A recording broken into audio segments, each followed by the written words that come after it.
Good afternoon, everyone. It's Mrs. Jones here, and I just wanted to start this afternoon's assembly by saying a big thank you and well done to all of you for being so mature and sensible and responsible for the testing that's been happening over the course of the last week, because potentially it could have been quite disruptive and quite chaotic, but actually it's gone really efficiently and really smoothly. And that's thanks to you. So I just wanted to start by saying that we do think you're brilliant and thank you for being so responsible. This afternoon's assembly, I just wanted to talk to you about the plans moving forward for testing with regard to what we're going to be doing after the testing. The third round of testing is finished this week, but I wanted to remind you that the testing is actually just one part of keeping our schools safe from COVID. And actually it's up to all of us to play our part in terms of being responsible to ensure that we do wash our hands frequently or sanitize them. We do wear our face coverings throughout the school day whenever we're in the school building, and that where possible we do attempt to keep at least 1 metre apart, if not 2 metres if we're talking about staff, once you're inside the school building. So it's just a reminder really, and a thank you for doing the right thing. But as I said, it's all of our responsibility to ensure that we do keep our school a safe place for the whole community.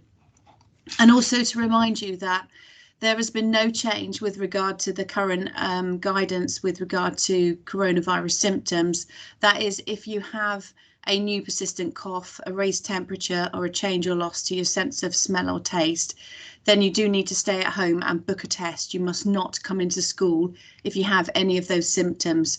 Once your test is negative, you can return to school. If it's positive, you must self-isolate along with the rest of your household for 10 days. And if a member of your household, anyone you live with, has any of those symptoms, again, you will need to self-isolate with them until they are able to book a test, and then their test result comes back negative. You can then return to school. If you develop symptoms in school, it's your responsibility to alert a member of staff, and we do have a plan in place to ensure that you can be isolated before then you can be collected by your parents or carers. So just a reminder really that none of the guidance on coronavirus symptoms has changed, and you mustn't come into school if you have any of those symptoms. So who is being tested in school at the moment and why? So you will be aware from the news probably that all staff and secondary school age students from the age of 11 upwards are being tested twice a week. That's all students whose parents or carers have provided consent for them. And the idea behind that is that by testing regularly, it breaks the chains of transmission. So we're able to hopefully quickly identify anyone who might be not symptomatic, asymptomatic, but might be, without being aware of it, carrying the virus. So therefore we can encourage them to self-isolate. So therefore they are not passing on the virus to anyone else. The tests, as you know, are completed 3 to 5 days or 4 days apart before coming into school, that says. So you've done that test and you're now in the process of having completed your second tests. If you haven't done so already, I know that year 9 and year 12 are being tested today. And as I said, the self-isolation rules apply for symptomatic staff and students, but also for anyone who is identified as a close contact of anyone who has tested positive. So the testing that we've been doing in school is for asymptomatic students, which means you don't have symptoms, but we're just testing anyway, because as you'll be aware, 1 in 3 people potentially who are carrying the virus at the moment don't have any symptoms. And I just wanted to spend the next couple of slides just making sure that you understand the difference between the two forms of testing. The first one is known as a PCR test, and basically these are done down in Creekmore, and they are taken if someone is symptomatic. So if you or anyone in your household develops a cough or a high temperature or a change or loss to your sense of smell or taste, then you go down to Creekmore, you get a test, and it's probably a little bit more accurate because it's sent off to a lab for processing. And the results at the moment are actually coming back within 24 hours. So they're really, really quick. But the PCR test is for people who have symptoms. The other test, the one that you've been doing in school, is known as an LFT or an LFD test, a lateral flow device test. And as I said, it's taken if someone is asymptomatic, i.e. they don't have any symptoms. It's really easy to use, there's no lab required, and you can actually have the results in 30 minutes. Your results that your parents or carers are texted and emailed might take slightly longer than 30 minutes, and that's because, as you can appreciate, we've got quite a lot of people that we need to notify, but we're actually able to read the test result within 30 minutes of you having completed the swabbing. So by Thursday of this week, most students in school will have been tested 3 times. So we've been on a rolling programme. You were tested before you came back into school. You've had now, by the end of Thursday, 2 more tests whilst you've been in school. And as I said, we just wanted to thank you for being really sensible about the whole process. And because the swabbing has been completed under supervision of a trained member of staff or a parent volunteer, you have actually had the opportunity of practicing that swabbing process when you have the swab and you put it down your throat to touch your tonsils if you've got them, or the back of your throat if you haven't, and then up one of your nostrils. You've actually done that really, really effectively. No one's complained about it. You've just got on and done the job. So you've had an opportunity of practicing the swabbing yourself 3 times now. So what we are going to do from Thursday, well, from next week actually, is we are going to be moving towards testing at home.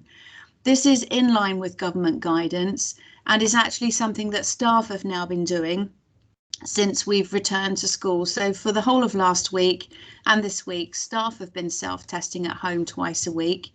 And the idea now is that students will also be self-testing at home twice a week. So I'm going to explain to you now how that will work. So from Monday the 22nd, you will be testing twice weekly at home. You will complete the test yourselves and with the help of your parents or carers. If you don't feel that confident, they can talk you through it. And you will then need to do 2 things after you have completed your test. Firstly, you will need to report your results to us, that's the school, confidentially. And secondly, you will need to report your results to NHS Test and Trace. I just need to remind you, if you have tested positive in the last 90 days, you do not need to take the tests. And the reason behind that is because you may still show as positive, even though you're not infectious. And if you did do the test and it came up as positive, you would then still need to self-isolate. So if you're in that 90-day window, I would suggest that you do still take the tests home with you, but you don't need to start completing the actual twice weekly testing until you are outside of that 90-day window. I'm just going to say something to you about data protection because this is really important, but I will be emailing your parents a bit more information about this. So once you've understood the testing process and you've read the privacy notice, which I will send to your parents, or they've read it, you will then show that you are committing to taking the test yourself, reporting your results to us, and reporting your results via the Test and Trace platform. Okay, so as soon as you pick up your test, and I'll explain to you in a minute about how that's going to happen, and you've signed for it and your parents have already provided consent, then you are committing to doing those 3 things. So when should you do your tests? Now, it makes sense for everybody to be testing on the same day. It's easier to manage and we can space it out properly if we are all testing on the same days. So the ideal day and time would be in the morning before you come into school on a Monday and a Thursday. And the reason for that is because we can have the 3-day plus gap in between the testing so that they are more or less evenly spaced. So the ideal times would be on a Monday morning before you come into school and a Thursday morning. And the aim of testing in the mornings is because clearly you have less opportunity then of coming into contact with anyone who might be positive before you come into school. However, if your mornings are anything like mine, and they are quite hectic, then it will be absolutely fine for you to test on a Sunday evening, that's before the Monday, clearly, or a Wednesday evening before the Thursday, if this is easier for you. So rather than think, oh my gosh, it's going to be a real rush for me and I don't know if I can get my test done, and for you to worry about it with your parents by testing early in the morning, then don't. Do it on a Sunday night and on a Wednesday night. It will take you a bit longer to complete the first few times you do it until you get used to the process. And remember, you have to leave 30 minutes before you read the test results. So it's no good if you decide that you're testing on a Monday morning for you to do the test 10 minutes before you leave for school, because you're not going to be able to read the results. So make sure you leave 30 minutes before you read the result. So I have a really good 7-minute video that I'm going to send all of you and all of your parents, and you need to watch that because it explains to you much more clearly than I can how to do your test. But I'm just going to summarize it for you. But don't worry if what I'm saying doesn't make much sense, because when you watch the video, it will become very, very clear. So you'll need a clean, flat surface. You'll need to make sure that you blow your nose, and then you have a test tube to prepare by putting some extraction fluid in it, which is prepared for you in terms of how much you put in. You just pour it into the test tube. You then need to complete your throat and nose swab, and then you take the swab stick and you mix it with the extraction fluid, which will be in the test tube. You swish it all around and you squeeze it to make sure it's mixed rather nicely.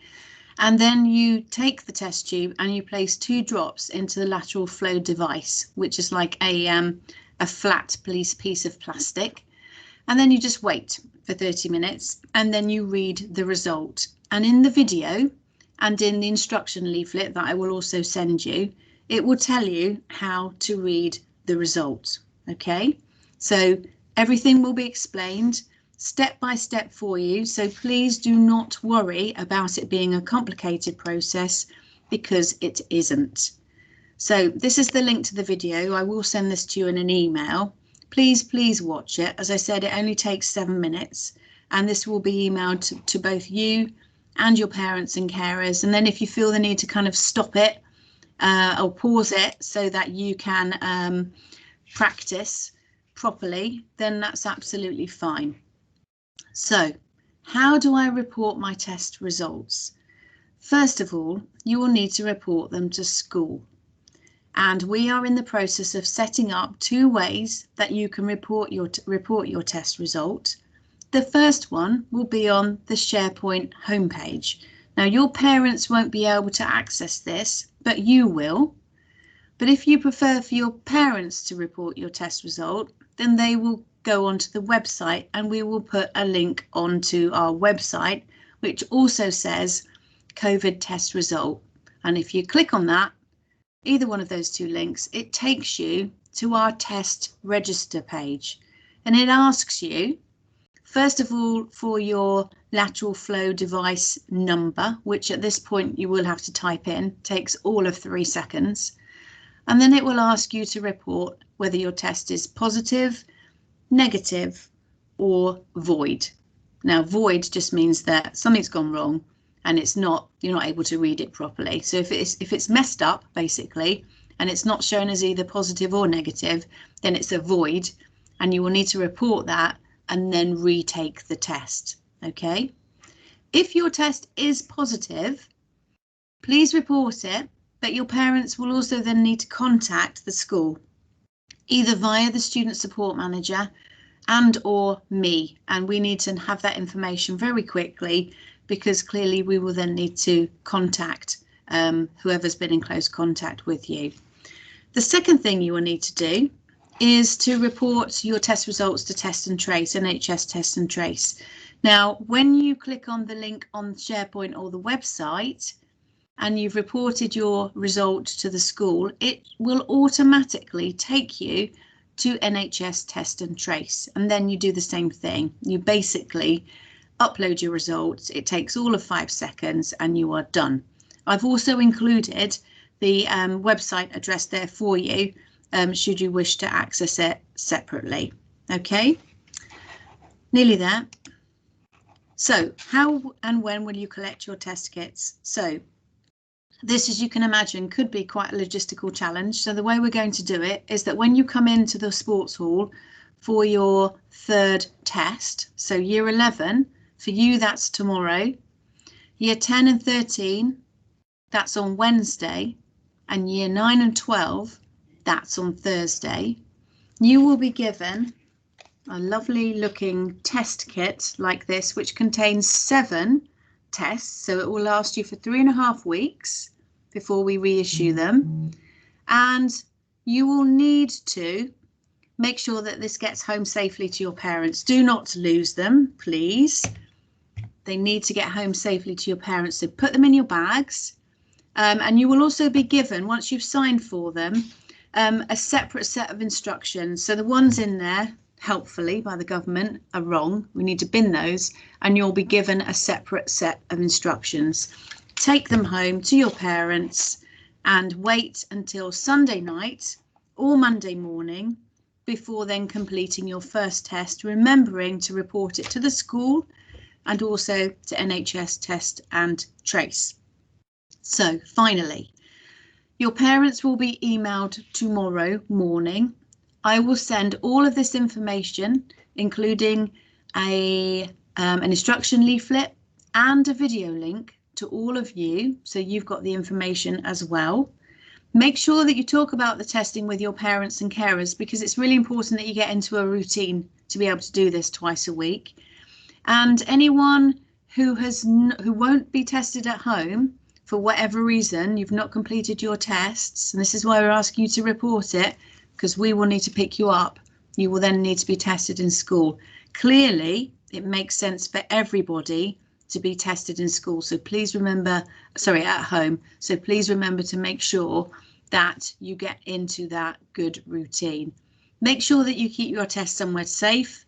And probably most importantly, if you have any questions or if you are worried about anything, then please ask a member of staff. Okay, if they don't know, they will come and speak to me and I will definitely know the answer. Okay, so please ask if you have any questions. I'm conscious of the fact I've spoken really quickly, but I'm conscious as well of time. So I just want to finish by saying, well done so far. You have been absolutely brilliant. Make sure you keep up the good work. Well done, everybody, and thank you.